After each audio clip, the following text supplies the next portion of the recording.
So hi guys, good morning to all of you. I hope you all are good. मेरा नाम है economic services की तैयारी कर रहे हैं। 4 पेपर्स होते हैं, GE 1, 2, 3 एंड इंडियन इकोनॉमी। इस पेपर में is one of the most toughest paper, या आप कह सकते हो आपके लिए बहुत बड़ा चैलेंज है।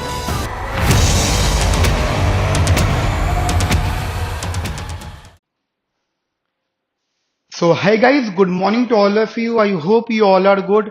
मेरा नाम है समीर चौधरी और आज हम लोग बात करने वाले हैं आपके इंडियन इकोनॉमिक सर्विसेज के 2025 जर्नल इकोनॉमिक्स पेपर 1 का डिस्कशन। दोस्तों, आज का सेशन बहुत बहुत ज्यादा इंपॉर्टेंट होने वाला है। इसका रीजन ये है कि आप में से काफी लोग जो इकोनॉमिक सर्विसेज की तैयारी कर रहे हैं, 4 पेपर्स होते हैं, GE 1, 2, 3 एंड इंडियन इकोनॉमी। तो आपको पता होगा कि journal economics paper 1 is one of the most toughest paper, या आप कह सकते हो आपके लिए बहुत बड़ा चैलेंज होता है। आप में से काफी लोग ऐसे होते हैं जो इंडियन इकोनॉमिक सर्विसेज के साथ साथ इकोनॉमिक्स UPSC कर रहे होते हैं और इकोनॉमिक्स ऑप्शनल होता है। तो इकोनॉमिक्स ऑप्शनल का जो सिलेबस होता है तो वो 70-80% इकोनॉमिक सर्विसेज के साथ कनेक्ट होता है। बट ये जो जर्नल इकोनॉमिक्स 1 होता है ये बिल्कुल डिफरेंट होता है। तो हो सकता है आप में से कोई वो हो जो इकोनॉमिक्स ऑप्शनल भी है और उसकी वजह से आप इकोनॉमिक सर्विसेज दे रहे हो, तो ये सेशन आपके लिए बहुत इंपॉर्टेंट है क्योंकि this is the GE 1 decoded session, right. उसके अलावा कोई RBI ग्रेड बी की प्रिपरेशन कर रहे होते हैं, वो भी इस एग्जाम को देते हैं। मतलब अगर आपका कोई भी टफेस्ट या कोई भी बड़ा चैलेंज है, वो सिर्फ और सिर्फ आपका जर्नल इकोनॉमिक्स पेपर 1 है। तो आज के सेशन में हम लोग 2025 का डिटेल डिस्कशन करेंगे। आज मैं आपको सिखाऊंगा कि आपको आंसर कैसे फ्रेम करना है। देखिए, सबसे बड़ी गलती यही होती है कि आपका आंसर उस लेवल का नहीं होता या उस तरीके से स्ट्रक्चर्ड नहीं होता जैसा एग्जामिनर आपसे एक्सपेक्ट कर रहा है। गिवन दैट आपको नॉलेज बहुत है क्योंकि आप ऑलरेडी मास्टर्स हो, आप ऑलरेडी कहीं ना कहीं और एग्जाम्स की तैयारी भी कर रहे हो, तो you have decent knowledge, but आपको पैटर्न नहीं पता। और ये मैटर करता है, इकोनॉमिक सर्विसेज का पैटर्न डिफरेंट है। इकोनॉमिक्स ऑप्शनल जो UPSC में होता है उसका पैटर्न अलग है। RBI ग्रेड बी में RBI ग्रेड बी में ऑब्जेक्टिव सब्जेक्टिव दोनों पैटर्न है। तो ये सब कुछ डिफरेंट लेवल्स की चीजें होती हैं, ठीक है। आप लोग क्या करते हो, सब कुछ मिक्स कर देते हो और फिर एग्जाम में ठीक ठाक परफॉर्म नहीं हो पाता। तो आज का सेशन जनरली इन्हीं सब चीजों पर बेस्ड है। जैसे कि मैंने बताया, मेरा नाम समीर चौधरी है और मैं आप लोगों को इकोनॉमिक्स वाला सेक्शन कवर करूंगा। इसमें जो मैथमेटिक्स और स्टैटिस्टिक्स इकोनोमेट्रिक्स वाला सेक्शन है वो सुधीर कुमार सर वो कवर करेंगे, ठीक है। तो शुरू करते हैं हम लोग अपनी आज की क्लास का डिस्कशन। Let's begin. तो जल्दी से कॉपी पेन निकाल लीजिए आप लोग और 2025 का पेपर हम लोग यहाँ पे डिस्कस करना स्टार्ट करते हैं, ठीक है। Okay, so this is 2025 paper guys, ठीक है। एक काम आप कर लीजिए, मेरे साथ में कॉपी पेन निकाल लीजिए, ठीक है। कॉपी पेन निकाल लीजिए क्योंकि मैं जो भी डिस्कस आपसे करने वाला हूं मैं चाहता हूं कि आप उसको अपने कॉपी में नोट डाउन जरूर करो, ठीक है। कोई भी एरर अगर आपको लगता है तो वो भी आप बताओ। और एक सबसे इंपॉर्टेंट बात, अगर आपको कोई भी डिस्कशन करना है हमसे तो वीडियो के डिस्क्रिप्शन में बहुत सारी डिटेल्स दे रखी हैं, ठीक है। मेल ID है, कॉन्टेक्ट नंबर है, व्हाट्सएप नंबर है, आप बात कर सकते हो या फिर आप कमेंट सेक्शन में अपना कमेंट पोस्ट कर सकते हो। हमारी टीम आपको उस प्रॉब्लम को सॉल्व करेंगी, ठीक है। सो जनरली हम लोग बात करेंगे, सबसे पहले आप एक बार इंस्ट्रक्शन जरूर पढ़ ले करें। हमारे पूरे पेपर में 13 क्वेश्चन हैं, ठीक है। और वो 13 क्वेश्चन 3 पार्ट में डिवाइडेड होते हैं, ठीक है। तो इसमें जैसे section A no doubt compulsory होता है। एक्चुअली सेक्शन ए में क्या होते हैं, आपके 5 मार्कर क्वेश्चंस होते हैं, ठीक है। 5 नंबर के 5 मार्क्स का एक क्वेश्चन होता है और वो कह सकते हो आपकी बेसिक नॉलेज को अंडरस्टैंड कर रहे हैं, बेसिक नॉलेज को थोड़ा सा समझ रहे हैं, ठीक है। 1 पेज आपको 1 से 1.5 पेज आपको लिखना होता है। सेक्शन बी में आपके 7 क्वेश्चंस होते हैं, out of 7 you have to attempt any 5, ठीक है। और सेक्शन सी में आपके 5 क्वेश्चंस होते हैं, आपको वहां पे 3 क्वेश्चंस अटेम्प्ट करने होते हैं। तो जनरली आपको 5 क्वेश्चन यहाँ से अटेम्प्ट करने हैं, 3 क्वेश्चन यहाँ से अटेम्प्ट करने हैं, 8 क्वेश्चन, और 1 क्वेश्चन आपको यहाँ से अटेम्प्ट करना है, मतलब जो मल्टीपल पार्ट में डिवाइडेड है, ठीक है। मोरलेस आपके एग्जाम में 13 क्वेश्चंस होते हैं, ठीक है। अब बाकी तो चीजें इजी सी हैं कि आंसर इंग्लिश में लिखना। अच्छा, इंग्लिश में लिखना है। मुझे एक दो लोग मैसेज करते हैं कि सर क्या ये हिंदी में भी हो सकता है? नहीं। तो सेक्शन ए जो कंपलसरी है, अब हम क्या करते हैं, एक एक करके क्वेश्चन में रीड करता हूं, फिर हम लोग एक बार देखेंगे कि क्वेश्चन में एक्चुअली है क्या, ठीक है, फिर उसके बाद मैं आपको उसका आंसर भी दिखाऊंगा जो मैंने सॉल्व किया है। सो क्वेश्चन नंबर 1 का ए पार्ट आपसे क्या कहता है? कहते हैं डिफाइन एमआरएस। देखो वर्ड्स पे क्लियर रखना, डिफाइन एमआरएस यानी marginal rate of substitution, calculate MRS of this utility. अब देखिए, क्योंकि क्वेश्चन आपका 5 मार्क्स का है, ठीक है, और 5 नंबर का क्वेश्चन है, 7 क्वेश्चन आपसे करवा रहे हैं, यानी 35 क्वेश्चन आपको, 35 क्वेश्चन। अब और यहां पे कोई भी चॉइस नहीं है, आंसर ऑल दी 7 पार्ट्स, ठीक है, 7 के 7 पार्ट आपको करना है। अच्छा, कुछ ईयर्स में ऐसा हुआ था 2-3 पार्ट एक्स्ट्रा एक्स्ट्रा दे दिए थे, लेकिन यहाँ पे 7 के 7 पार्ट आपको डिस्कस करना है। मैं आपको बताना चाहूंगा कि किसी भी क्वेश्चन को आप 3 पार्ट में डिवाइड करेंगे। नंबर 1 पार्ट होता है उस क्वेश्चन का इंट्रोडक्शन, ठीक है, किसी भी क्वेश्चन के आंसर को आप 3 पार्ट में डिवाइड करेंगे। पहला पार्ट होता है इंट्रोडक्शन, दूसरा पार्ट होता है बॉडी। बॉडी का मतलब हो जाता है वो क्या पूछना है। जैसे एग्जांपल उन्होंने बोला डिफाइन एमआरएस, अगर यहाँ पे डिफाइन नहीं भी होता ना, तब भी आप लोगों को 2 से 3 लाइन में एमआरएस का एक्सप्लेन करना होता, ठीक है। चलो अब वो करोगे, फिर वो कहते हैं कैलकुलेट एमआरएस। तो अब आप जो एमआरएस को कैलकुलेट करो, एक्चुअली क्वेश्चन ये है, यहां से लेकर यहां तक क्वेश्चन है, वो तो डिफाइन नहीं भी होता तब भी आप इंट्रो में करते। ये बॉडी वाला पार्ट हो गया। उसके बाद में आपको यहाँ पे करना है कंक्लूजन। देखिए कंक्लूजन, कंक्लूजन ऐसा नहीं होता कि बहुत बड़ा आपको लिखना है। जैसे आप मूवीज देखते हो तो जरूरी थोड़ी है कि हर मूवी का क्लाइमेक्स बहुत अच्छा होता है, फिर भी वो हिट जाती है। 3 पार्ट्स हैं, आपको कोशिश करनी कि तीनों पार्ट बहुत अच्छे हो, लेकिन अगर 3 पार्ट नहीं हो सकते तो at least first part, second part थोड़ा स्ट्रांग, मतलब 3 में से कोई भी 2 पार्ट आपके स्ट्रांग होने चाहिए, तो शायद ये चांस है कि आपको इन हो जाए, आपको कॉल आ जाए, इंटरव्यू कॉल, ठीक है। तीनों अच्छे हो तो बहुत अच्छी बात है, बट कंक्लूजन के लिए बहुत डिटेल नहीं करनी होती। कंक्लूजन में आपको इंट्रो और बॉडी से रिलेटेड ही बताना पड़ता है। मैं आपको समझाऊंगा। जैसे क्वेश्चन आपके सामने वाला है Q1 to the power alpha, Q2 to the power beta. अब ऑब्वियस बात है, आप लोग अगर PYQ कर रहे हो तो आपको डिटेल नॉलेज तो ऑलरेडी होगी। ये किस प्रकार का प्रेफरेंस है, कमेंट सेक्शन में बताइए मुझे, किस, ये कौन सा वाला प्रेफरेंस है। ये हमारा पहली बात कंज्यूमर थ्योरी में वेल बिहेव्ड प्रेफरेंस है। कौन सा प्रेफरेंस है ये? वेल बिहेव्ड, या आप इसको स्ट्रिक्टली कॉन्वेक्स प्रेफरेंस बोल सकते हो। कैसे बोल सकते हो? Strictly convex preference. Are you getting my point? ठीक है, अब इसको सॉल्व कैसे करना है, तो पहले आप इसको डिफाइन करोगे। मैं आपको सोल्यूशन दिखा ही देता हूं, ठीक है, बेटर ये है कि सोल्यूशन दिखा के चलूं मैं आपको, so that we can easily understand what I am just trying to discuss with you. So अच्छा, लिखने का पैटर्न आप पहले क्लियर कर लो। एग्जाम में आपके ये आंसर शीट होगी, जिसकी ये साइड खाली होगी, ये साइड खाली होगी, ठीक है, और आपको एक एरिया मिलेगा, आपको सिर्फ इस एरिया के अंदर लिखना है, और लिमिटेड वर्ड हमेशा ध्यान रखना। वो ये कहते हैं कि right your answer not more than this particular word. मैं आपको समझा देता हूं। आपको 5 मार्क्स वाला जो क्वेश्चन है वो मिनिमम 1 पेज में और मैक्सिमम 1.5 पेज में लिखना है, ठीक है, 5 मार्क्स वाला।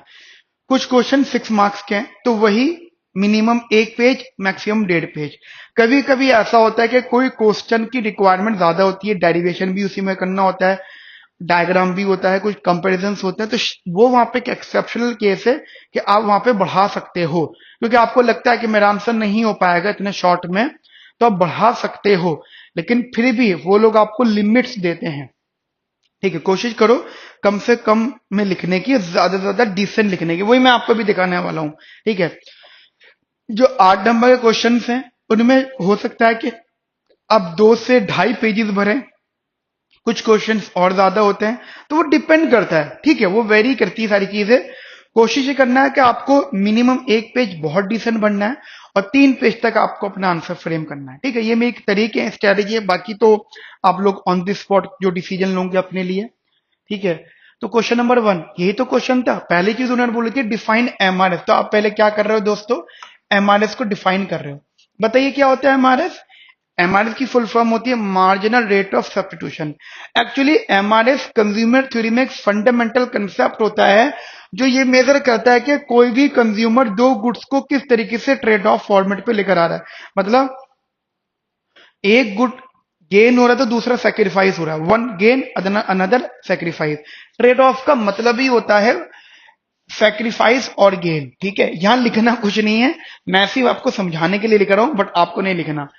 ट्रेड ऑफ का मतलब ही होता है सैक्रिफाइस, ठीक है, और और गेन।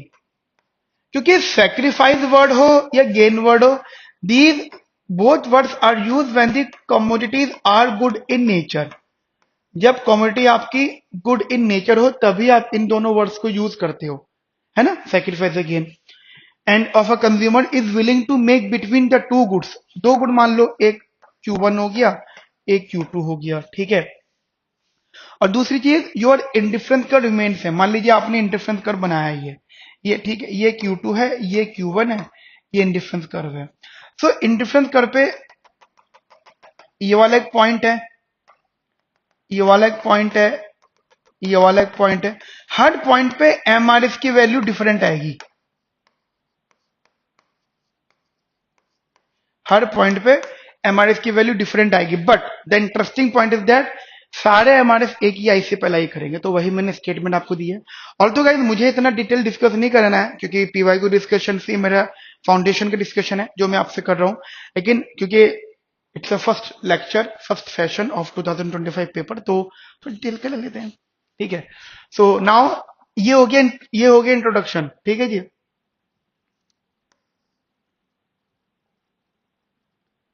ये हो गया जी इंट्रोडक्शन, ये आपका इंट्रोडक्शन यहाँ पे खत्म होता है, इंट्रो। अब आती है बॉडी, ये आपकी यहां से बॉडी शुरू होती है, ठीक है। आपके पास एक प्रेफरेंस है, Q1 की पावर A और B भी कर सकते हो, अल्फा बीटा। मैंने इसको A और B में टर्म में सॉल्व कर दिया था, बट एक्चुअली सेट्स बदले हुए थे, ठीक है। बहरहाल इसको हमने सॉल्व किया। MRS का फॉर्मूला होता है MU of x axis variable upon में MU of y axis variable. Solve किया and we will get this A by B Q2 by Q1। यहाँ पे जो माइनस साइन है दोस्तों, that minus sign shows only direction, ठीक है। ये सिर्फ और सिर्फ आपको डायरेक्शन शो कर रहा है, that minus sign shows only direction. Are you getting my point और नॉट? ये माइनस साइन सिर्फ और सिर्फ क्या कर रहा है दोस्तों, सिर्फ डायरेक्शन शो कर रहा है। अच्छा, एक बात हो गई सबसे इंपॉर्टेंट ये। दूसरी चीज हमेशा ध्यान रखना, हम लोग जो MRS होता है ना, इसको बार में रखते हैं, मॉड्यूलस में रखते हैं, सॉरी मॉड्यूलस में, ठीक है। मतलब we assume that it is a constant, क्योंकि ये जो माइनस साइन है ये ना तो Q2 के लिए है ना वो Q1 के लिए, ये सिर्फ आपको ट्रेड ऑफ शो कर रहा है, ट्रेड ऑफ। देखो ट्रेड ऑफ का मतलब जैसे मैंने बताया, एक होता है गेन, एक होता है सेक्रीफाइस। तो गेन मतलब नेगेटिविटी, नेगेटिव, सेक्रीफाइस मतलब प्लस, तो प्लस माइनस माइनस इस वजह से, ठीक है। उसके बाद आपने सॉल्व किया, क्योंकि आपको पता है कि Q1 डिनोमिनेटर में। अब कंसेप्ट यह है कि अगर आप Q1 को इंक्रीज करोगे, आपको पता होगा, ठीक है, तो MRS कम होता है। GE1 जनरल इकोनॉमिक पेपर 1 इसलिए ही डिफिकल्ट होता है क्योंकि यहाँ पे डिटेल नॉलेज की रिक्वायरमेंट होती है। MRS कम हो रहा है, अगर ऐसा होता है तो आपको जो इंडिफरेंस कर्व बनेगा वो स्ट्रिक्टली कॉन्वेक्स बनेगा। कैसा बनेगा वो? Strictly convex. इंडिफरेंस कर्व कैसा बनेगा दोस्तों? स्ट्रिक्टली कॉन्वेक्स, ठीक है। स्ट्रिक्टली कॉन्वेक्स होने का मतलब होता है कि ये कर्वेचर फॉर्म में रहेगा, स्ट्रेट लाइन नहीं होगा, तो आपने बना दिया। अब आपका ये सेकंड वाला पार्ट भी खत्म हो गया, मतलब बॉडी वाला पार्ट। अब आता है द कंक्लूजन। तो कंक्लूजन में आपको कुछ दो तीन चीजें लिखनी है, दो तीन लाइन, ट्राई करो कि जो इंट्रो और बॉडी में लिखा था उसी से कनेक्टेड कंक्लूजन हो। मतलब ऐसा थोड़ी है कि कुछ भी आप बोल दोगे, ठीक है। So basically conclusion is what, आपने सबसे पहले तो MRS को डिफाइन किया कि MRS जो होता है it is basically declines as the quantity of good one increases, ठीक है। अब भाई आपको समझाना है कि है ना, why it is downward sloping, why the IC downward sloping, because IC का downward depends on this sign. और ये साइन एक्चुअली ये बता रहा है कि as you increase the good one quantity then your MR decline. इसका मतलब आपकी जो MRS है वो डिमिनिश है, और डिमिनिश होना इज अ गुड थिंग। एक इकोनॉमिस्ट आए थे, थॉमस माल्थस, उन्होंने बताया था कि डिमिनिशीज वाला अच्छा ऑप्शन होता है, इकोनॉमीज वाला सेक्शन होता है, ठीक है। Which imply that convex IC curve and well behaved consumer preference, ठीक है guys. So this is question number 1 का A part. Are you getting my point? तो अब आपकी मर्जी है। देखिए अब इंपॉर्टेंट बात, वीडियो के डिस्क्रिप्शन में एक टेलीग्राम चैनल है, ठीक है, आप इसको ज्वाइन करिएगा। एक व्हाट्सएप चैनल है, व्हाट्सएप नंबर है, आप उस पर कांटेक्ट करके हमसे ये मांग सकते हैं, ठीक है। पर्सनल नंबर पे भी आप बात कर सकते हैं। बाकी हम कमेंट सेक्शन में भी टेलीग्राम चैनल को जो है पिन कर देंगे, वहां पे इसका डिटेल आंसर या डिटेल सोल्यूशन अवेलेबल है, तो आप वहां से जाके इसको डाउनलोड कर सकते हैं। उसके अलावा अगर आप चाहते हो तो अभी भी कॉपी कर सकते हो। मैं हट जाता हूं, आप कॉपी कर लीजिए अपने आंसर को, ठीक है। चलिए क्वेश्चन नंबर 1 के 2 की तरफ चलते हैं। नाउ सेकंड पार्ट क्या कहता है specify the Cobb Douglas production function taking two inputs in producing one output. Okay, two inputs in producing one output, यानी पता है क्या कहते हैं, जैसे आप कहते हो सर मैं आउटपुट ये बना रहा हूं and this is a function of labour and capital, ठीक है। लेकिन स्टैंडर्ड फंक्शन जो होता है वो ये होता है A L to the power alpha और K to the power beta, this is the standard function, क्योंकि उन्होंने कुछ नहीं बोला है। तो कहते हैं interpret the parameters used in this function. मुझे बताइए कौन सा पैरामीटर है इसके अंदर, पैरामीटर कौन से, labour capital R not the parameters. Okay, parameter है एक तो ए, ये पैरामीटर है, अल्फा है और बीटा। अब आपको इनकी सारी पॉसिबिलिटीज एक्सप्लेन करनी है और आपका 5 मार्क्स का क्वेश्चन पूरा हो जाएगा, ठीक है। कैसे करोगे, एक बार कॉपी पेन निकाल के बैठे तो होंगे आप लोग, एक बार आप सॉल्व करके बताइए मुझे, और कमेंट सेक्शन में आप थोड़ा सा अपने आइडियाज भी शेयर कर सकते हो। एक बार सोचो सोचो कैसा हो सकता है इसका आंसर, बताइए कैसा हो सकता है इसका आंसर। चलिए आपको करना क्या है, पहले स्टैंडर्ड प्रोडक्शन फंक्शन को एक्सप्लेन करना है, और यहाँ पे इन्होंने टर्म यूज करा कॉब डगलस प्रोडक्शन फंक्शन। मैंने बताया ना आपको, आपका आंसर 3 पार्ट में डिवाइड होना चाहिए, इंट्रो, पहला पार्ट इंट्रो, दूसरा पार्ट बॉडी, तीसरा कंक्लूजन। तो आपने पहले ये इंट्रो कर दिया, first you basically intro the your answer, first part. Second part आपने क्या किया दोस्तों, यहाँ पे बॉडी करनी है, बॉडी में ये इंटरप्रेट करना, थर्ड में इसको कंक्लूड करना है। तो एक बार मैं आपको दिखा देता हूँ सोल्यूशन कि कैसा इसका आंसर रहने वाला होगा, क्या बेस्ट ऑप्शन है, ठीक है। तो फर्स्ट होते ही अब सेकंड शुरू होगा। ओके देखिएगा जरा ध्यान से, क्वेश्चन नंबर ये इसका सेकंड पार्ट है। कहते थे Cobb Douglas production function generally are explaining is commonly used functional form in production theory that represent the relationship between the inputs and output। ये आपने इंट्रो कर दिया, दैट्स इट। 2 से 3 लाइन आपको लिखनी होती है, फिर आप करते हो बॉडी। अब बॉडी में क्या हो गया, उन्होंने बोला प्रोडक्शन फंक्शन, तो आपने यहाँ पे standard, this is standard Cobb Douglas production function,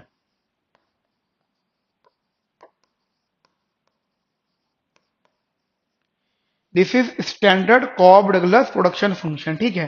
that is Q is equal to A into L to the power alpha into K to the power beta. Q यहाँ पे आउटपुट हो गया, ठीक है, L यहाँ पे लेबर हो गया, K कैपिटल हो गया, A जो है that the very important part, this the total factor productivity. और जो अल्फा बीटा होता है ये आउटपुट इलास्टिसिटीज होती है ऑफ इनपुट्स, मतलब लेबर और कैपिटल। जैसे L की पावर अल्फा है, तो जो अल्फा होगा वो आउटपुट टू लेबर इलास्टिसिटी है, ठीक है। ऐसी बीटा जो होगा आउटपुट टू कैपिटल इलास्टिसिटी। इसका मतलब हो जाता है कि अगर आप लेबर को चेंज कर रहे हो तो आपके आउटपुट में कितना इंपैक्ट पड़ रहा है, या आप अगर कैपिटल को चेंज कर रहे हो तो आपके आउटपुट में how may the change in the output, right. So now you generally interpret your parameters, how many parameters are there, A, alpha and beta, okay. So there are 3 parameters. So firstly explain the meaning of first parameter, that is A. First of all, A is what, A is the technological parameter. Technological parameter means if you increase your technology in the production function, then your isocon will shift to outward. Are you getting my point? I repeat myself again, that if you increase the technology, let us suppose if I buy the one more TV, so there is a possibility of additional class should be done, ठीक है, right. तो ये बात आप लोग अपने mind में रखना। उसके अलावा another thing that technological parameter A, पहले तो ये ध्यान अब ये दिमाग में रखना कि if A increase then your output will also increase, then your isocon will shift to the out. Okay with it? Isocon will shift to out. Right? Number one parameter. That the same thing I'm explaining here. Another is the output elasticities. जैसे कि हमारा ये production function था L की power alpha K की power beta. So if you say that कि sir percentage change in quantity upon percentage change in capital, तो that is alpha because वो terms हैं. Percentage in quantity upon percentage change in labor, that is the beta. So that is the output elasticities. Okay. And also competitive markets में ये income share को भी explain करते हैं. अच्छा, alpha plus beta का एक रोल और है. मतलब जैसे हमने बोला कि ये प्रोडक्शन फंक्शन था ए इंटू टू एल की पावर अल्फा के की पावर बीटा. ठीक है, A into L to the power alpha K D to power beta. Right. अब अगर अल्फा प्लस बीटा का सम एक से ज्यादा है तो ये C R S I R S denote होगा. ठीक है, आई आर एस यानी इंक्रीजिंग रिटर्न्स टू स्केल. अगर अल्फा प्लस बीटा एक से कम होगा तो इट्स डी आर एस यानी डिक्रीजिंग रिटर्न्स टू स्केल. अगर अल्फा प्लस बीटा एक के बराबर होगा तो it is C R S यानी constant returns to scale. Are you getting my point और नॉट? तो एक ये चीज आप लोग अपने माइंड में रखिएगा. ठीक है, and this is the term. अब मैं ये कह रहा हूं कि आपको एक से सवा पेज में अपना आंसर करना, मतलब एक पेज तो कंपलसरी भरना ही है क्योंकि स्पेस फुल हो गया. तो आपको कंक्लूजन देखिए 3 से 3.5 लाइन से यहाँ पे 3.5 लाइन से यहाँ पे, तो आप उसको नेक्स्ट पेज पे यूज कर सकते हो. बट ट्राई अगर वो फर्स्ट पेज पे ही आ जाए. ठीक है, और ऐसा भी नहीं भेजे बिल्कुल क्लोज क्लोज लिखना है, थोड़ा सा एक्सपेंडेड फॉर्म में भी लिखना है. तो अब आपको यहाँ पे कंक्लूड करना है. So what is the conclusion here guys? That the cost-plus production function provides a simple yet powerful representation of production technology, and its parameter explain factor productivity and technological efficiency and also nature of returns to scale. So जो आपने intro और body में लिखा था उसी को यहाँ पे एक्सप्लेन कर दिया. क्लियर है? तो ये हमारा दूसरा क्वेश्चन कवर होता है. तीसरे क्वेश्चन की तरफ चलते हैं हम लोग. क्वेश्चन नंबर 3, ये वाला. ये पार्ट हटा देते हैं हम लोग.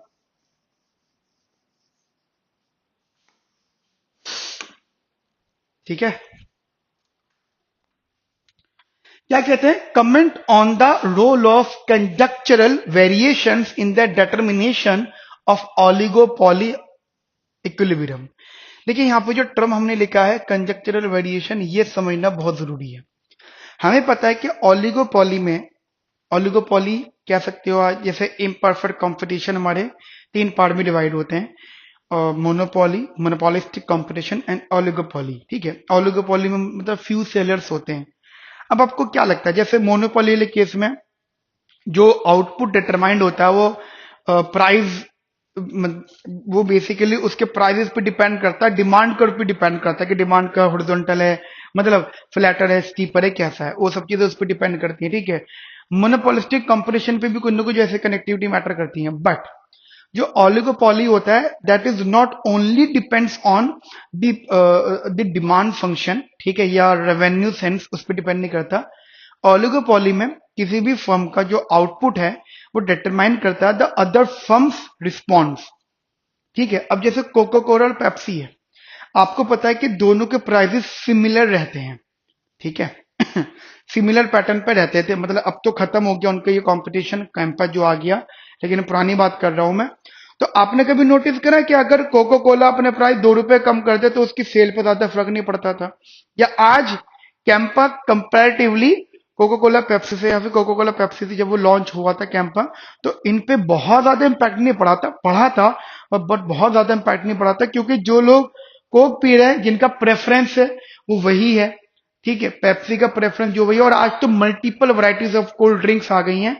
तो एक्चुअली ये ऑलिगोपोली मार्केट होती है और इसमें क्या होता है, फ्यू सेलर्स होते हैं. ऑलिगोपोली और मोनोपोलिस्टिक कंपटीशन में थोड़ा सा डिफरेंस होता है. अगर नंबर ऑफ फर्म थोड़ी सी हैं तो वो ऑलिगोपोली बोला जाएगा. अगर नंबर ऑफ फर्म्स ज्यादा है, इनफाइनाइट है किसी पर्टिकुलर प्रोडक्ट के लिए, तो वो मोनोपोलिस्टिक कंपटीशन बोला जाएगा। तो किसी भी फर्म का क्वांटिटी डिटर्मिनेशन इस बात पे डिपेंड करता है कि सामने वाली फर्म का नेचर क्या है, वो किस तरीके से डिसीजंस पे रिएक्ट करती हैं। ठीक है, समझ में आई मेरी बात आपको? अब आपको करना है क्या, इस क्वेश्चन को एक्सप्लेन करने में 5 नंबर का है, 3 पार्ट में डिवाइड करना है। इंट्रो करना है, तो इंट्रो में आप पहले कंजेक्चरल वेरिएशंस को एक्सप्लेन कर दो। इंट्रो हो गया। जब बॉडी की बात आएगी तो फिर आप यहाँ पे उसके रोल बता देना। ठीक है, और कंक्लूजन में दोनों को कंबाइन करके 2 से 3 लाइन लिख देना। ठीक है, एक ये पैटर्न है, मैं आपको दिखा देता हूँ कि क्या इसका जनरली आंसर फ्रेम होना चाहिए। ठीक है, okay. So now question number 1 का सी पार्ट। तो फर्स्ट ऑफ ऑल आपको एक्सप्लेन करना है। ठीक है, यहाँ पे आपको राइटिंग थोड़ी साफ दिख रही होगी। एक्चुअली वो राइटिंग में ना मेरे को थोड़ा सा दिक्कत लग रही थी एक्सप्लेनेशन में, वो वर्ड्स वगैरह, तो फिर मैंने इसको अपनी आंसर्स को थोड़ा सा अच्छी राइटिंग में करवा लिया। ठीक है, आप लोगों के सपोर्ट से स्टाफ वगैरह है हमारे साथ में जो मुझे कुछ सपोर्ट कर ही देते हैं। ठीक है, तो पहले आपको कंजेक्चरल वेरिएशन एक्सप्लेन करना है। वही है जो मैंने अभी आपको बताया कि कोई भी फर्म होती है तो फर्म की expectation regarding how rival firms rival firms will react to a change in its own output और प्राइस। और देखिए होता क्या है कि ऑलिगोपॉली में फर्म जो भी होती हैं वो इंटरडिपेंडेंट होती हैं। इंटरडिपेंडेंट का मतलब अगर एक फर्म एडवर्टाइजमेंट करेगी तो दूसरी फर्म को भी करना पड़ेगा, तभी चीजें मैच हो सकती है। आपने बहुत बार देखा होगा कि जब स्पोर्ट्स या क्रिकेट मैच शुरू होते हैं, आईपीएल वर्ल्ड कप शुरू होता है, तो अगर एक फर्म ने ऐड करा है, मान लीजिए एग्जांपल कोल्ड ड्रिंक वालों ने, तो अब दूसरी फर्म को भी करना पड़ेगा, तभी वो कंपटीशन का हिस्सा बनेगी। ऐसा होता है। या आपने कोचिंग इंस्टीट्यूट्स देखे होंगे, अगर एक ने एडवर्टाइजमेंट कर रखा है तो दूसरे को भी करना कंपलसरी हो जाएगा। ठीक है, बिकॉज दे आर इंटरडिपेंडेंस। अब ऑब्वियसली बात है, कॉस्ट भी होती है सबकी। हर फर्म का जो डिसीजन होता है डिपेंड करता है upon its conjuncture about competitors behaviour. Clear? तो गाइस ये आपको शॉर्ट में एक्सप्लेन करना है अकॉर्डिंग टू मी, मतलब मेरे हिसाब से तो आपको ये एक्सप्लेन अच्छे से करना चाहिए। ये हो गया आपका इंट्रोडक्शन। अब आती है बात बॉडी की, तो यहाँ पे आप एक्सप्लेन करोगे। So that the role of conjectural variation. Actually आपको एटलीस्ट कोशिश करना है 3 to 4 लाइंस में इनको खत्म करना है, और मैंने इसको एक ही पेज में रखा है। दैट होता क्या है कि हमें पता है कि किसी भी फर्म का आउटपुट है, ठीक है, तो वो इस बात पे डिपेंड करता है कि जो भी फर्म है उसका डिमांड और मार्जिनल रेवेन्यू किस तरीके से डिटरमाइंड हो रहा है। ठीक है, सबसे इंपॉर्टेंट बात। और ये भी बात है कि अगर मान लो मल्टीपल फर्म्स हैं, डिफरेंट डिफरेंट फर्म्स हैं, तो उन सबके अलग अलग बिहेवियर है। भाई कैंपा को जो है कंपटीशन देना, जैसे पेप्सी है, पेप्सी को कैंपा को भी कंपटीशन देना है, कोक को भी देना है, और अब तो multiple varieties of firms in आ रही हैं। ठीक है, कोल्ड ड्रिंक में उन सबको कंपटीशन देना है, तो सबके बिहेवियर यहाँ पे अलग अलग, तो सबका डिफरेंट इक्विलिब्रिया। इक्विलिब्रिया होते हैं जब एक से ज्यादा पॉइंट्स आते हैं, एक से ज्यादा आंसर्स आते हैं, उसे इक्विलिब्रिया बोलते हो। देखिए अगर राइवल फर्म ऐसी है जो कभी रिएक्ट ही नहीं करती, जो कभी भी रिएक्ट ही नहीं करती, ठीक है, तो आउटकम जो होता है उसका आप नॉट मॉडल से कनेक्ट करते हो। मतलब रिएक्ट तो बर्ट्रैंड या बर्ट्रैंड वाला मॉडल का होता है जिसमें रिएक्ट देखा जाता है। जैसे एक फर्म अपना प्राइस का रख रहा है, उससे दूसरा फर्म अफेक्ट होगा। बट अगर वो दोनों फर्म आपस में, मतलब एक फर्म रिएक्ट नहीं कर रही दूसरे के डिस्कशंस में, तो उसका आप कॉर्नर बोलोगे। और अगर वो रिएक्ट कर रहे हैं तो उसको बर्ट्रैंड मॉडल या फिर किंग डिमांड मॉडल के नाम से डिनोट करोगे। ठीक है, पॉल स्वीजी का model kinked demand model is basically suggested by Paul स्वीजी।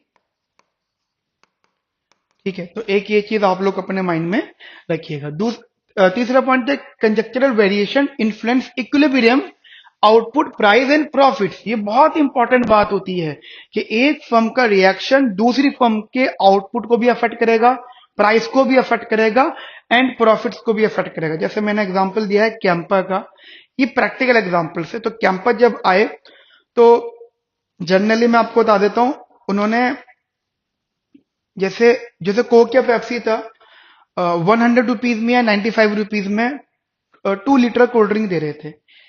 इन्होंने इन्होंने 80 रुपीज में 2 लीटर देना शुरू कर दिया। 2 लीटर, ठीक है, और कम में दे दिया और डिस्काउंट और भी कम था, ठीक है, मतलब और भी कम प्राइस हो गया था। तो ये क्या है, ये कंपटीशन है। अब कोक और पेप्सी ने भी अपने प्राइस कम करने पड़े मजबूरन में, क्या करें, नहीं हो सकता। अगर ये कंपटीशन नहीं देते तो प्राइस प्रॉफिट आउटपुट सब अफेक्ट होगा, ठीक है। तो एक अंडरस्टैंडिंग आप लोग यहाँ पे रखिएगा। नाउ आपको यहाँ पर शॉर्ट कंक्लूज करना है दैट ओलिगोपोली इक्विलिब्रियम कभी भी खुद के कॉस्ट या डिमांड कंडीशन पे डिपेंड नहीं करते, it is also depends on firms expectations regarding the rivals, ठीक है। Rivals reaction conjectural variation are therefore central to the analysis of oligopoly equilibrium. Are you getting my point कि मैं आपको किस तरीके से चीजें सिखाना चाहता हूँ, ठीक है। तो मैं जैसे आपको मैं आंसर चाहता हूँ, तो यहाँ पे वाला आंसर खत्म हो गया। अगला क्वेश्चन देखते हैं हम लोग इधर, ठीक है। नेक्स्ट क्वेश्चन इधर देख लेते हैं हम लोग। बड़ा इंटरेस्टिंग क्वेश्चन है दैट रेंट वाला। अब वो रेंट थ्योरी बड़ी इंटरेस्टिंग रही है हमेशा से, बहुत इंटरेस्टिंग हमेशा से रही है। दैट हमें पता है कि जैसे रेंट है, इन्होंने ना एक स्टेटमेंट दी है और वो कहते हैं कि उस स्टेटमेंट पे कमेंट करो, डिस्कस करो। देखो कहते हैं कि rent is not the income of a particular factor of production, ठीक है। मतलब एक पॉइंट ये है, उनका मानना ये कि जो जैसे मान लीजिए कोई आपके पास जमीन है, कोई कोई प्रॉपर्टी है, अब उस प्रॉपर्टी की वैल्यू दिन ब दिन बढ़ रही है, आप सबको पता है। जैसे ये जो यहाँ पे मैं पढ़ा रहा हूँ आपको, ये हमारा खुद का ओन्ड है, हमारी जगह खुद की है, ठीक है। मान लो किराए का होता, मान लो, ठीक है। तो एक तो हम किराया देते, रेंट देते, और दूसरी चीज इसकी वैल्यू हर महीने हर रोज बढ़ रही है। तो ये दो प्रकार की इनकम नहीं होगी क्या? अब सोचो जब ये बिकेगा, अगर ये 5 साल बाद बिकता है, 10 साल बाद बिकता है, तो क्या ये उसी प्राइस पे बिकेगा जो इस पे लिया था 5 साल पहले, 10 साल पहले? नहीं, बिल्कुल नहीं, ज्यादा प्राइस पे बिकेगा। एक तो चलो वो हो गई एक इनकम।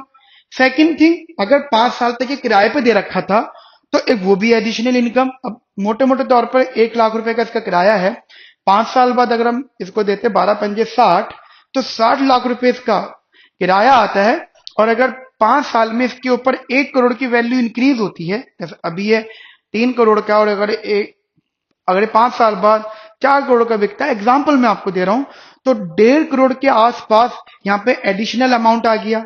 तो 1 करोड़ की इनकम को आप क्या बोलोगे, जो इसको सेल आउट करने के बाद हुई है? और जो आपने रेंट कमाया है 5 साल तक, उसको क्या बोलोगे? तो क्या आप रेंट को इनकम कह सकते हो? बिल्कुल नहीं कह सकते guys. This is the main part कि rent is not the income of a particular factor of production, जिसमें मैंने लैंड की बात करी है।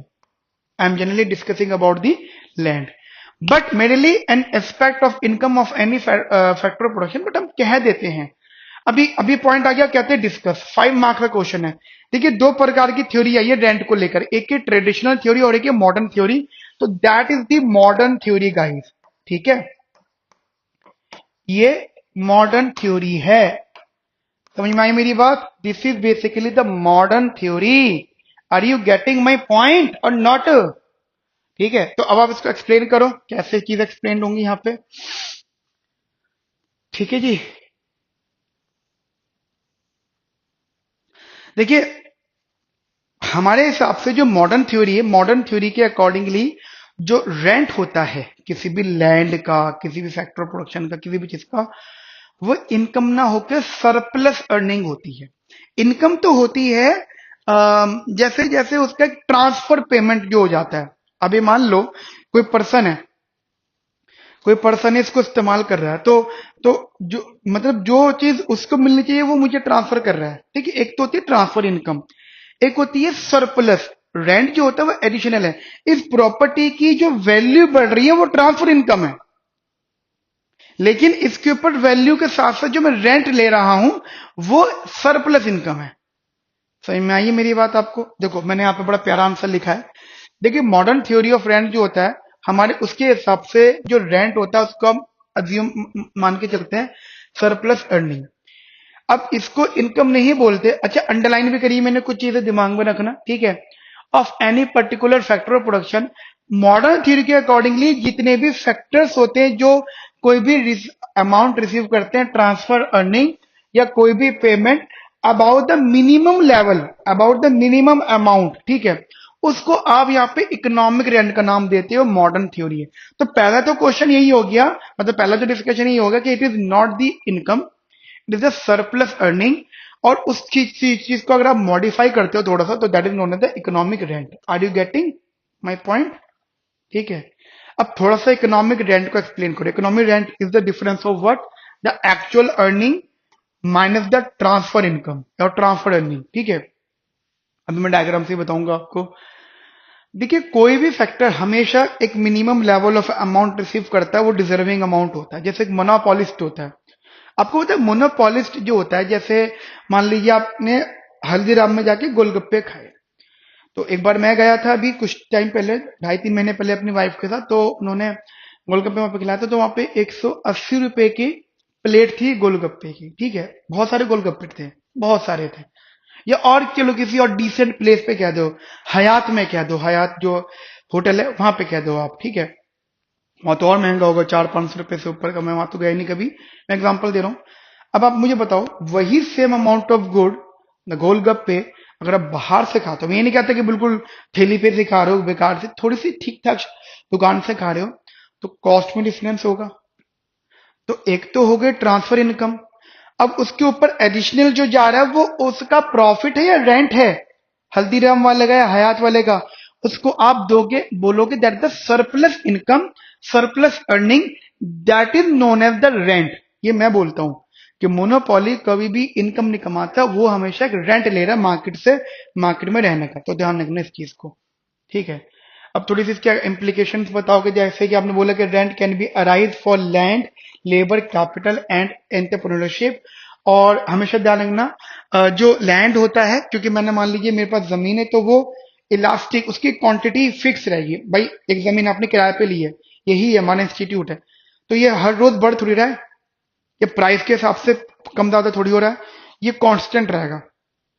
इसका जो सप्लाई कर्व है, हमेशा ध्यान रखना, जो फैक्टर होता है उसकी क्वांटिटी फिक्स होती है। जैसे मैं हूं, या मैं 10 घंटे काम कर रहा हूं, तो मेरे वर्किंग आवर फिक्स्ड है। अब अगर मुझे उसकी ये अमाउंट मिलता है, इट्स अ ट्रांसफर अर्निंग। ठीक है, वो आप नॉर्मल अर्निंग हो गई। लेकिन any amount which is greater than this, ये जो गैप है, इसको आप नाम बोलोगे that the economic rent, that super normal earnings. Are you getting my point? समझ में आई मेरी बात? और नाउ अब आपको यहाँ पे थोड़ा कंक्लूजन कर देना है that rent is not confined to land alone, it is a surplus element in the income of any factor whose actual earnings exceeds its transfer earnings, and therefore rent is an aspect of factor income rather than the income of a specific factor। समझ में आई मेरी बात आपको या नहीं? अच्छे तरीके से, बढ़िया तरीके से, तो इसको दिमाग में रखना। तो एक ये पार्ट हम लोगों ने यहाँ पे कवर किया। उसके बाद में नेक्स्ट क्वेश्चन है, जैसे एक ही हो गया, उसके बाद कुछ नहीं, बस 3 क्वेश्चन और बचे हैं, 4 हो गए। अगला क्वेश्चन है state and explain the Coase theorem. ठीक है, कोस थ्योरम पता है आपको क्या होती है? आपने कभी एक्सटर्नलिटीज का नाम सुना है? ऑब्वियसली बात है, सुना हुआ होगा। आपको पता है वहां पे जो राइट्स होते हैं उनका वायलेशन होता है। ठीक है, अब आपको ये भी पता होगा कि राइट का वायलेशन हो रहा है, लेकिन किसके राइट का वायलेशन? मान लीजिए एक पर्सन ये कहता है कि एक ने कंप्लेन करी कि यहाँ पे एयर पोल्यूशन बहुत है, साउंड पोल्यूशन बहुत है। ठीक है, फिर उसने पुलिस वालों को घर मतलब विजिट करा गए, तो देखा कि वो बंदा इंडस्ट्रियल एरिया में रह रहा है। तो इंडस्ट्रियल एरिया में तो राइट है इंडस्ट्रीज का कि वो वहां पे पॉल्यूशन, पॉल्यूशन मतलब जो रिक्वायर्ड, जो जरूरी है, जो जरूरी होते ही होते हैं, तो वो एयर पोल्यूशन, नॉइज पोल्यूशन कर सकते हैं। तभी तो उनको वाला एरिया दिया है कि बिल्कुल अलग, बिल्कुल शहर से अलग। तो अब किसका राइट वायलेशन हो रहा है? उस ह्यूमन का, पर्सन का, या इंडस्ट्रीज का? इंडस्ट्रीज का वायलेशन हो रहा है, क्योंकि गवर्नमेंट ने उनको राइट वहां पे दिया है।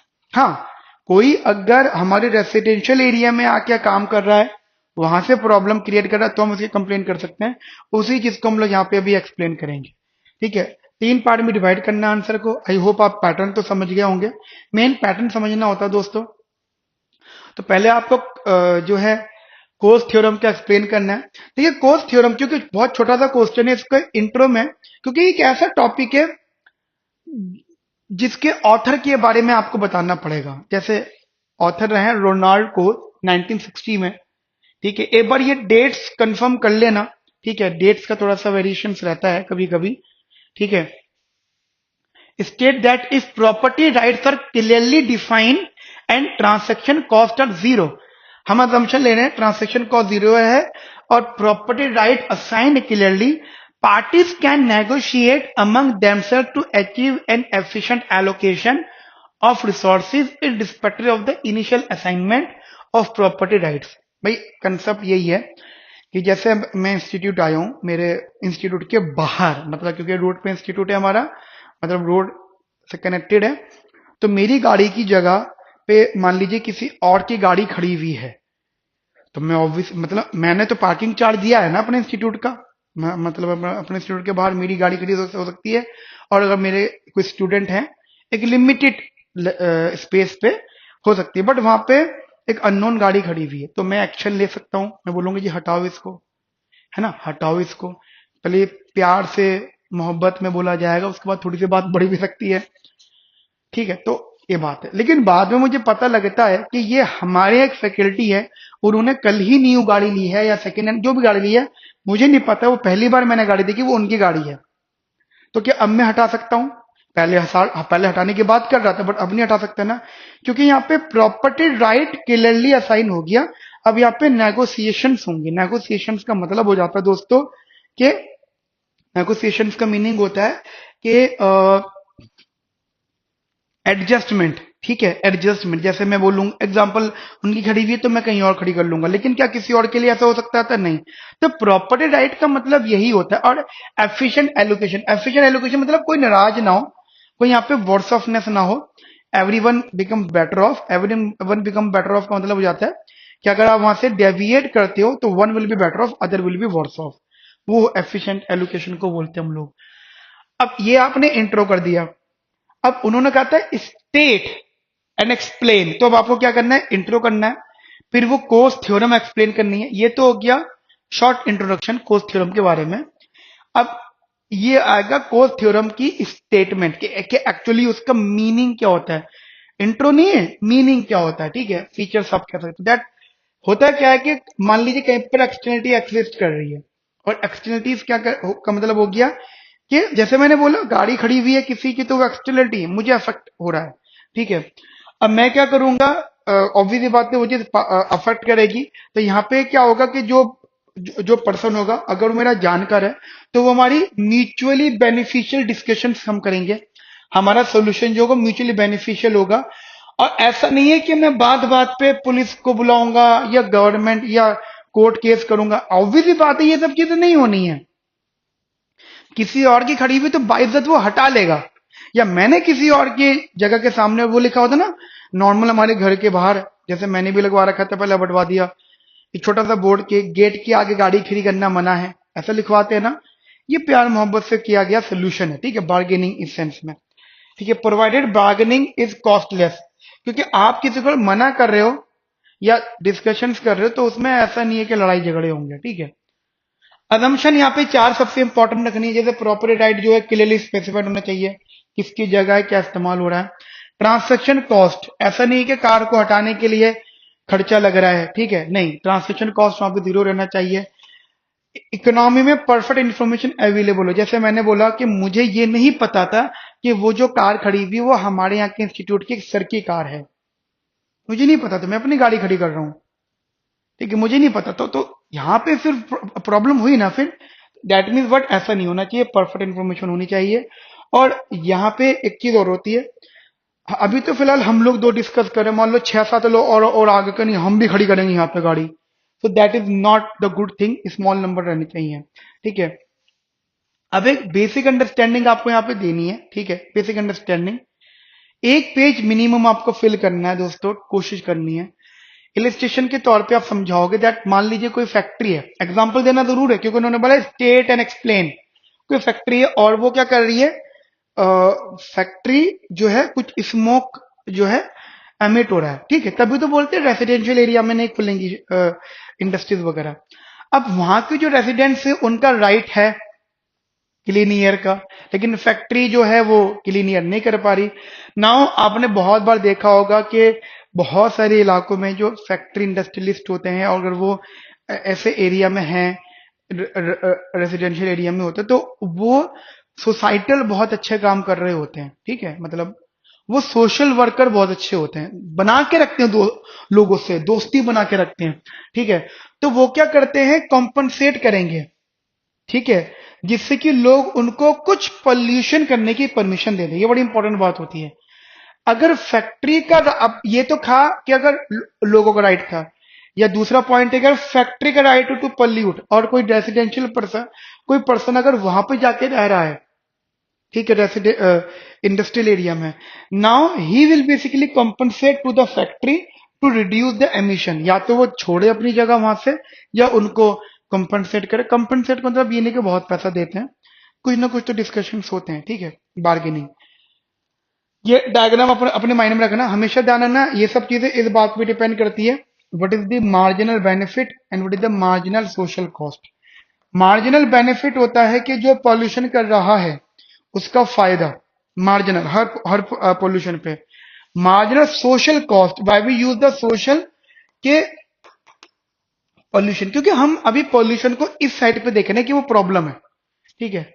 मार्जिनल सोशल, सोशल का मतलब होगा कि अब सोसाइटल कॉस्ट देखनी है, ठीक है, चीज को प्रोड्यूस करने का खर्च नहीं देखना, कॉस्ट भी देखनी है, right. And after that some limitation, translation cost और often positive, bargaining become difficult, information may be imperfect and finally you explain the conclusion. Clear है मेरी बात आपको? ये पीडीएफ आप लोग वहां से डाउनलोड कर लेना टेलीग्राम चैनल से, अगर आपको नहीं मिलती तो एक बार प्लीज आप देखिएगा। Okay, so there are two questions that write down the economic meaning of a first order derivative of shortened production function and interpret the situation where one second order derivative of the function is zero. ये question है, ठीक है। Generally ये आपका purely mathematical है, but it is connected with the economics, ये economics के साथ कनेक्टेड है, प्योरली मैथमेटिकल नहीं है ये, ठीक है।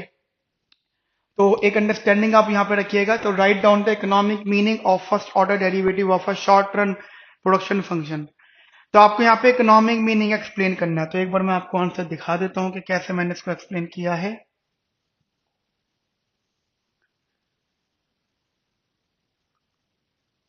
ठीक है, हाँ ये क्वेश्चन है, ये this is E F G, this is F part, question number 1 का एफ पार्ट है। एक्चुअली ये पीवाई क्यू है, मतलब 2025 में आया है पीवाईक्यू, बट ये उससे पहले भी आ चुका है पेपर में, ठीक है। तो वही मैंने यहाँ पे उसी तरीके से लिखा था, सेम मैंने यहाँ पे रखा। तो सबसे पहले आपको मीनिंग समझाना है इकोनॉमिकली। देखिए होता क्या है कि जो प्रोडक्शन फंक्शन होता है वो किसी भी फर्म के आउटपुट के बिहेवियर को एनालाइज करने में सपोर्ट करता है। मान लीजिए अगर आप इनपुट में चेंजेस कर रहे हैं, let us suppose if you change the inputs, then how much your output will react और बिहेव। अब शॉर्ट टर्म में क्या होता है कि ये बात पता होती है कि हमें जैसे दो हमारे पास प्रोडक्शन है, जैसे इनपुट है, हमने बोला this is the function of capital and labour, ठीक है। हमारे पास दो फंक्शन है, one is the capital, another is the labour.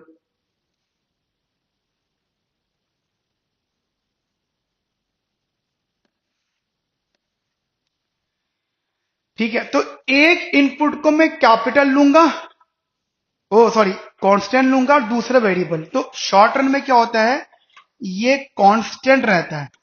Short run में क्या होता है, कैपिटल कांस्टेंट रहता है और लेबर ही वेरिएबल होता है। अब आप इसको अगर डिफरेंशिएट करते हैं फर्स्ट ऑर्डर डेरिवेटिव, तो आप इसको सिंपली डेरिवेटिव करोगे, मतलब सिंपली पार्शियल नहीं टोटल लगेगा। अब ये रिप्रेजेंट कर रहा है that the marginal product of labour MPL, इसको आप एमपीएल का नाम दोगे। इसका मतलब है कि अगर आपको आउटपुट थोड़ा सा भी चेंज करना है, then you need to increase your inputs, input that is the labour, ठीक है। यानी your output completely depends on the labour. अब लेबर का अच्छा होना बहुत जरूरी है, ठीक है। अगर आप एडिशनल लेबर लेकर आ रहे हो तो आपका आउटपुट यहाँ पे इंक्रीज करेगा, और no doubt it will affect your productivity. मतलब अच्छी बात है ना कि एक लेबर अगर आ रही है तो आपकी वो प्रोडक्टिविटी या प्रोडक्शन को बढ़ा रही है। वहीं अगर आप सेकंड ऑर्डर डेरिवेटिव की बात करोगे तो इट इज गुड। अब मेरी बात समझ कर रखना, फर्स्ट ऑर्डर का सेकंड ऑर्डर करा। अब उन्होंने बोला कि अगर वो जीरो हो गया सेकंड ऑर्डर, मान लीजिए जीरो हो गया, ये चीज गिवन है, दैट इज गिवन। तो ये इंप्लाई करेगा कि जो मार्जिनल प्रोडक्ट ऑफ लेबर है that is that is neither increase nor decrease at that point. मतलब ऐसा होता है जैसे हमने बोला ये, और हम लोगों को पता है जैसे हमारा, आपको टीपीएल याद है और ये लेबर, ठीक है, ये ऐसा था, ठीक है, ये हो गया आपका टीपीएल। तो as you increase the labour your total production will increase, लेकिन एक पर्टिकुलर पॉइंट ऑफ टाइम पे it will it will constant. तो यहाँ पे वो इंक्रीज करना कम कर जाता है, ठीक है, इंक्रीज करें इंक्रीज करें इंक्रीज कर रहा है, ठीक है। तो that the point is what के अब मार्जिनल प्रोडक्शन, अब देखो एक चीज आप अपने माइंड में रखना, हम लोगों को पता है कि हमारा जो एमपीएल होता है वो वो ऐसा कुछ होता है, ठीक है, हमारा ये इंक्रीजिंग पैटर्न है, डिक्रीजिंग करते करते करते अब एक इस वाले पॉइंट पे आ जाता है, जीरो पर आ गया। तो एमपीएल का अगर चेंज भी जीरो हो जाए, अब समझना, एक ये पॉइंट यहाँ पे आ गया और एक पॉइंट यहाँ पर आ गया ये, सो this is the change in MPL,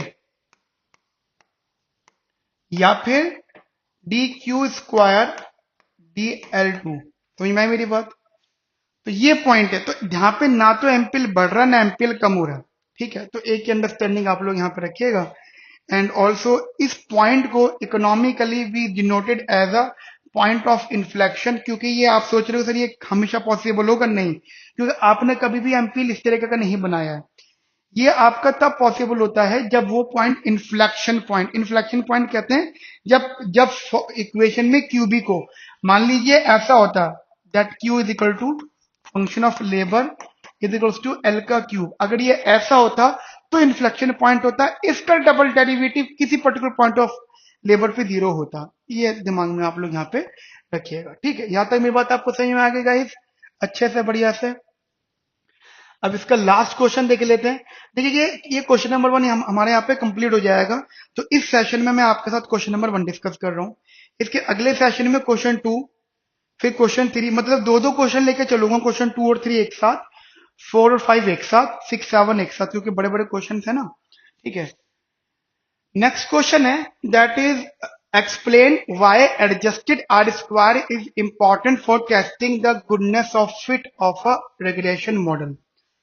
guys ये आपका इकोनोमेट्रिक्स का क्वेश्चन है, और जैसे कि मैंने आपको बताया कि सुधीर कुमार सर इसमें मैथमेटिकल पोर्शन लेंगे, मैथमेटिकल स्टैटिस्टिक्स और इकोनोमेट्रिक्स वाला पोर्शन। तो अभी पहले मैं इकोनॉमिक्स वाले डिस्कशन कर रहा हूँ सारे, ठीक है, मैं मैथ्स वाले पोर्शन छोड़ दूंगा, फिर जो सुधीर सर होंगे फिर वो आपके साथ मैथमेटिकल वाले डिस्कशन करेंगे, क्लियर। तो आप फिर उसको उसी तरीके से अपने माइंड में रखना,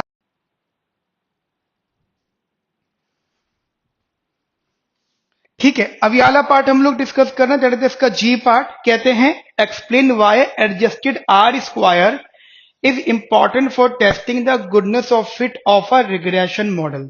सो गाइस अब ये टॉप क्वेश्चन जो आया है ये इकोनोमेट्रिक्स वाले टॉपिक से आया है। तो जैसे कि मैंने आपको बताया कि सुधीर कुमार सर जो हम दोनों मिलके पढ़ा रहे हैं यहाँ पर, तो जितना भी इकोनॉमिक्स वाला पोर्शन है वो मैं कवर कर रहा हूँ, और जितना मैथमेटिक्स स्टैटिस्टिक्स और इकोनोमेट्रिक्स वाला टॉपिक है वो सुधीर सर कवर कर रहे हैं, ठीक है। तो जब सर की क्लास होगी ना तो उसमें वो सीक्वेंस के साथ साथ जो याले क्वेश्चन हैं मैथ स्टैट्स और इकोनोमेट्रिक्स वाले वो एक साथ आपके साथ कवर करेंगे, ठीक है। तो आगे बढ़ते हम लोग अपने क्वेश्चंस की तरफ। तो नेक्स्ट क्वेश्चन जो हमारे सामने that is question number 2। Question number 2 कहता है that how can an ordinary demand function be derived in a two commodity framework and show that the ordinary demand function is homogeneous of degree 0 with respect to all prices and income, ठीक है।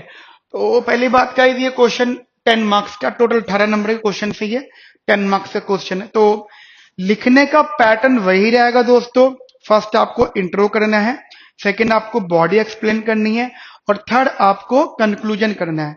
Point ये है कि जैसे वो 5 marks के थे तो आपने एक पेज में अपने आंसर को रखा, एक आध क्वेश्चन में बढ़ गए थे बट एक पेज आपने रखा मिनिमम, ये 10 नंबर का है।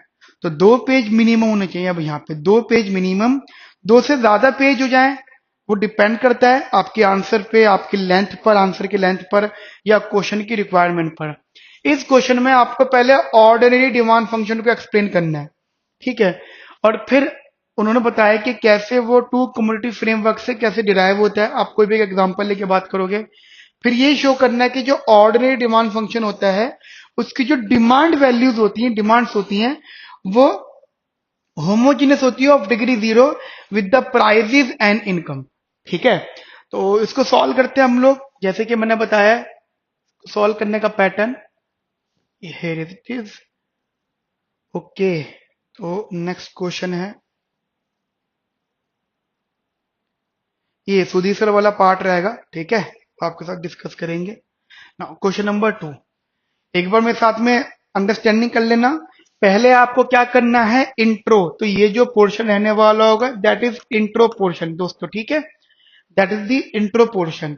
इंट्रो में आपको पहले ऑर्डिनरी डिमांड फंक्शन, आपको पता है जब आप यूज करते हो ऑर्डिनरी तो यानी आप लोग मार्शलियन की बात कर रहे हो। दो प्रकार की डिमांड्स होती है, there are two types of demand, one is the Marshallian, another is the Hicksian. Marshallian को आप ऑर्डिनरी कहते हो, अनकंपनसेटेड कहते हो, हिक्सियन को आप कॉम्पनसेटेड डिमांड फंक्शन कहते हो, ठीक है। वो कहता है कि कोई भी कमोडिटी की जो डिमांड होती है वो प्राइजेस और इनकम का फंक्शन होती है, it is the function of prices and income. हम यहाँ पे इनकम को कांस्टेंट मानते हैं, ठीक है, तो अगर प्राइस वेरी करता है तो डिमांड वेरी करती है, और डिमांड वेरी करती है तो यूटिलिटी वेरी करती है। अगर यूटिलिटी चेंज हो रही है with respect to change in the prices और इनकम, फिलहाल प्राइजेस की बात करेंगे, तो then it is known as the ordinary demand function या फिर uncompensated demand function. Clear with it? अगर ये लिखा हुआ होता कंपनसेटेड डिमांड, जो आगे चले क्वेश्चन में हमें मिलेगा भी, तो वहां पे हम लोग बोलेंगे कि यूटिलिटी कांस्टेंट, तो utility constant is the Hicksian theory, income constant is the Marshallian theory. तो आपने पहले इंट्रो बता दिया। हमेशा ध्यान रखना कंज्यूमर की यूटिलिटी हमेशा मैक्सिमाइज होती है।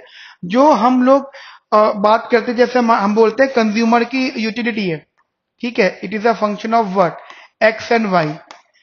अब ये हम लोग मैक्सिमाइज करने की ट्राई करते हैं subject to budget constraint, subject to budget constraint. Clear है मेरी बात? एक बात, दूसरी चीज, अगर ऑर्डिनरी डिमांड फंक्शन है तो यहाँ पे प्राइस इफेक्ट दो पार्ट में डिवाइड होगा, one is the substitution effect, another is the income effect, मतलब यहाँ पे दोनों इफेक्ट की इंपॉर्टेंस होगी। लेकिन अगर यहाँ पे हिक्सियन है, हिक्सियन मतलब कॉम्पनसेटेड है, तो यहाँ पे सिर्फ सब्स्टिट्यूशन इफेक्ट कंसिडर किया जाएगा। ओके, हमने एक स्टैंडर्ड फॉर्मेशन पे यूटिलिटी फंक्शन ले लिया, अब आप इसकी बॉडी एक्सप्लेन कर रहे हो दोस्तों, ठीक है। हमने यहाँ पे एक स्टैंडर्ड फॉर्मेट ले लिया। मान लीजिए मेरे पास ये यूटिलिटी फंक्शन है, u is a function of x1 x2 and our this is the objective function and budget constraint is the p1 x1 plus p2 x2 is less than or equal to m and this is the subjective function. Clear है मेरी बात आपको? अब standard level पे हम लोग यहाँ पे लेग्रांज मल्टीप्लाई यूज करेंगे, this is the standard method, क्योंकि जनरलाइज सॉल्व करना है, ठीक है, जनरलाइज सॉल्व करना है, तो आप लोग यहाँ पे स्टैंडर्ड मेथड यूज करोगे। क्लियर है मेरी बात? You generally use the standard method. अब कंसेप्ट क्या कहते हैं, जैसे आपने क्या करा, पहले इसको डिफरेंशिएट किया x1 के रिस्पेक्ट में, फिर आप ये रहा, फिर आपने डिफरेंशिएट किया x2 के रिस्पेक्ट में, फिर आपने डिफरेंशिएट किया लैम्डा के रिस्पेक्ट में, और फिर जनरली इन दोनों इक्वेशंस को 1 और 2 लिया, कंबाइन करा, then you will get your outcome. हम लोगों को एक बात बहुत अच्छे से पता है कि ये जो फ्रेमवर्क होता है, this one framework, that is what, ये जनरल एग्जांपल दे रहा हूं मैं आपको, ये आपका एमआरएस होता है, जो मैंने आगे लिखा भी है, ठीक है। सो this is basically the MRS. अच्छा, इसी को ही आप इक्वेशन ऑफ एक्सपेंशन पाथ भी बोलते हो। पता है इक्वेशन ऑफ एक्सपेंशन पाथ का मीनिंग क्या होता है? मान लो ये आपका बजट कंस्ट्रेंट है और ये आपका इंडिफरेंस कर्व है, ये आपका बजट कंस्ट्रेंट है, ये आपका इंडिफरेंस कर्व है, ये आपका बजट कंस्ट्रेंट है, ये आपका इंडिफरेंस कर्व है, ठीक है। तो ये जो MRS equals to price ratio है, ये इन वाले पॉइंट्स को बोलोगे, मतलब this is MRS equals to price ratio, एक equation, this is same, this is same, इसलिए जब आप इसको ज्वाइन कर दोगे इसे ही बोला जाता है एक्सपेंशन पाथ। और ये इसकी इक्वेशन होती है। याद रहेंगी बातें, मतलब मैं आपको एडिशनल नॉलेज इसलिए दे रहा हूँ, एग्जाम में यूज हो सकती हैं। क्लियर है यहां तक? पहले आप यहां तक अच्छे से समझ लीजिए। उसके बाद में आपने यहाँ से स्टैंडर्ड फॉर्मेट पे x1 कॉमन लिया, और फिर जब इसको आपने लैम्डा के रिस्पेक्ट में डिफरेंशिएट किया था, देन उसको फिर यहाँ प्लॉट करा, and you will get your values. तो at end of the day you are basically deriving your ordinary demand function, and it means what, कि your demand function is a function of prices and income. ठीक है, so it is basically the function of prices and income. Clear है मेरी बात आपको? This is the function of prices and income, भूलोगे तो नहीं? Okay, next. अब इसमें एक पार्ट खत्म हो गया और हमने उस एक पार्ट को 1.5 पेज में कवर किया। अब जो अनदर इसमें जो पार्ट है, पोर्शन है, वो है होमोजेनिटी ऑफ डिग्री जीरो का। देखिए इसका मतलब क्या होता है कि जैसे आपके पास कोई डिमांड फंक्शन है, आप अपने डिमांड फंक्शन के जो उसमें फंक्शन है, वैल्यूज हैं, प्राइजेस और इनकम, उसको उसको एक सेम प्रपोर्शन से चेंज करोगे। मतलब प्राइजेस और इनकम के प्रपोर्शन से आप चेंज करोगे। ये जो प्रपोर्शन है सेम होना चाहिए, और पॉजिटिव और सेम। ठीक है, अब कंसर्न ये है कि उससे आपके डिमांड पे क्या इंपैक्ट पड़ रहा है। अब देखें, अगर इसको लगाने के बाद आपका डिमांड फंक्शन वही का वही है, इसका मतलब ये रहा होगा ना कि यहाँ पे टी तो आया होगा but with the power zero. मैं आपको एग्जांपल देता हूं। मान लीजिए आपके पास डिमांड फंक्शन है ये m अपॉन में p1 या 2p1 मान लो, ये कॉब डगलस का स्टैंडर्ड फॉर्मेट होता है। ठीक है, अब आपने क्या करा, आपने यहाँ पे tm करा और आपने यहाँ पे tp1 करा, और फिर t कॉमन ऊपर चला गया तो t1 माइनस 1 हो गया, और m अपॉन में 2p1। तो टेक्निकली ये m अपॉन में 2p1 रहा। आपने तो मल्टीप्लाई करा था टी से प्राइस और इनकम को, बट बावजूद इसके वो m बाय 2p1 रहा। It means what, it is known as the homogeneity of degree zero. Got it? मेरी बात आपको समझ में आ गई दोस्तों? It is homogeneity of degree zero. तो एक ये चीज आप लोग अपने माइंड में बहुत अच्छे से रखिएगा। क्लियर? ऐसी इनकम को बजट कंस्टेंट को लेकर भी है। इफ यू मल्टीप्लाई प्राइजेस और इनकम की साइड टी दोनों जगह करोगे, then you can take common. हमारा कंसर्न ये होगा कि जो हमारा ऑप्टिमल चॉइसेस है that remains constant. Optimal choices जो है ना, दैट रिमेन्स कांस्टेंट। ये बात आप लोग अपने माइंड में गाइस बहुत अच्छे से रखना। क्लियर है? भूलोगे तो नहीं इस बात को? Now ordinary demand function is homogeneous of degree zero in all prices and income. ये इंप्लाइज कर रहा है कि इकोनॉमी में मनी इल्यूजन नहीं है। पता है मनी इल्यूजन का मीनिंग क्या होता है? मतलब ऐसा मान के चलो, कोई जैसे जैसे मैं हूं, मैं काम कर रहा हूं, और मुझे पता लगे कि मैंने इस साल ज्यादा कमाया है, तो मैं बहुत खुश होऊंगा, बहुत खुश होऊंगा। लेकिन ये रियलाइज होगा कि मैंने भले ही ज्यादा कमाया है, but I am not, generally मेरा जो परसेंटेज ऑफ सेविंग्स है, मतलब जो अमाउंट ऑफ सेविंग है, वो पिछले साल वाला ही है। सो उस इंक्रीमेंट ऑफ इनकम का कोई इंपैक्ट नहीं पड़ा, तो वो इल्यूजन था मेरे लिए, धोखा था। ठीक है?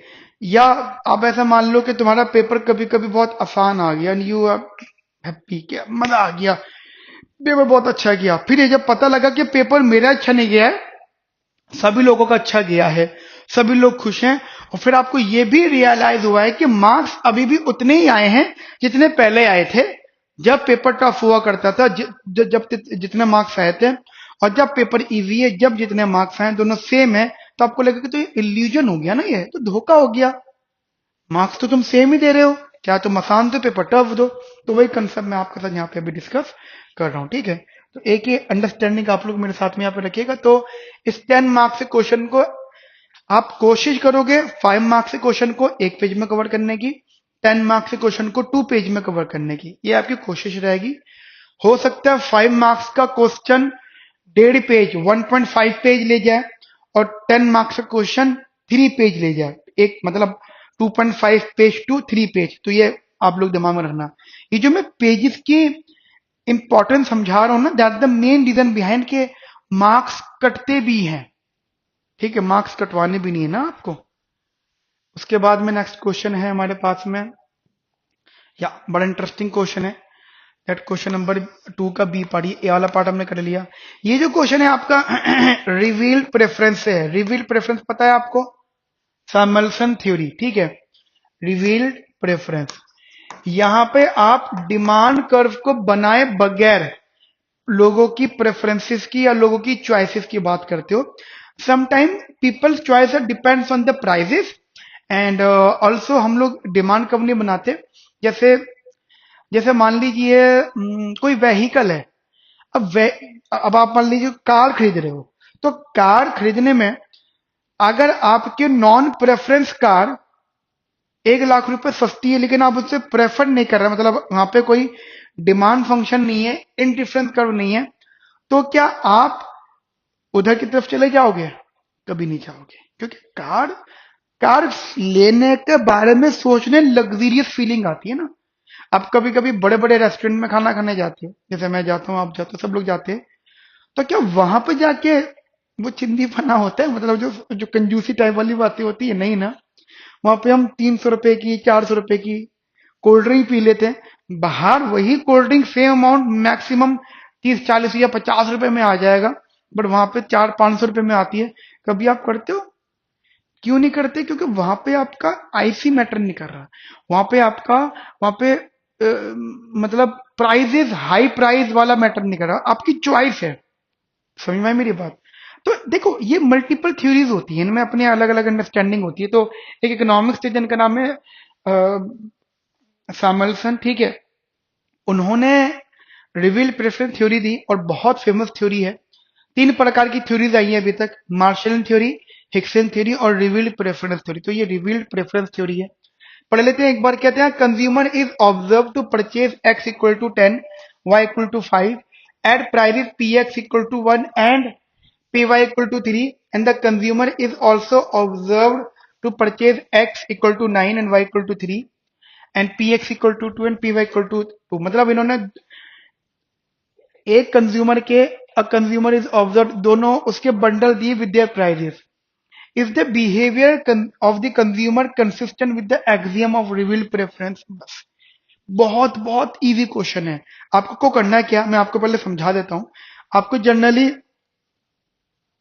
आपको जनरली क्या करना है, जैसे इसके पास 2 बंडल है, तो दोनों ही बंडल का एक्सपेंडिचर निकालना है ओन प्राइजेस पर, फिर इंटरचेंज प्राइजेस पर। फिर ये देखना है कि अगर पर्सन ए बंडल ए को प्रेफर कर रहा है, it that own own prices and with, ठीक है, और पर्सन बी वाले बंडल को प्रेफर कर रहा है विद द ओल्ड प्राइजेस या पुराने वाले प्राइजेस के ऊपर। तो देखना ये होगा कि मैं ए और बी में से किसी भी बंडल को चूज कर रहा हूं, तो दूसरा बंडल क्या अफोर्डेबल था या नहीं। यहां पे आपको वार, weak, axiom, reveal preference, consistent या सेटिस्फाई करवाना है, ठीक है। तो एक पैटर्न है, मैं आपको एक बार दिखा देता हूं कि कैसे इसको आपको सॉल्व करना है। बेसिकली इस बार देख लेते हैं हम लोग इधर। देखिए सैमुअल्सन, पहले आपको क्या करना है, क्वेश्चन का इंट्रो करना है, वो इंट्रो हम लोग कर देते हैं। अच्छा, एक बात और बतानी थी मुझे, that is for the 8 marks. अब ये 8 मार्क्स का है, 8 मार्क्स का क्वेश्चन। मैंने तो देखो ये आ गया है एक पेज में, लेकिन थोड़ा सा मैंने कंसाइज फॉर्म में लिखा, थोड़ा कंजेस्टेड लिखा। अब चाहो तो, क्योंकि मैंने थोड़ा ऊपर से यहां से लिखा, क्योंकि वो जो टाइपिस्ट है, ठीक है, जो जो मेरा कंटेंट डेवलपर है, उन्होंने थोड़ा सा बना दिया है। बट ये इसको आप 1.5 पेज में लिखो, 150 पेज में, ठीक है। तो पहले तो आप इंट्रो करोगे, that according to the Samuelson reveal preference theory, if bundle A is chosen when bundle B is affordable. बड़ी इंपॉर्टेंट बात, you have 2 bundle and you are choosing bundle A, given that bundle B is affordable, then A is revealed preferred to B, number one thing.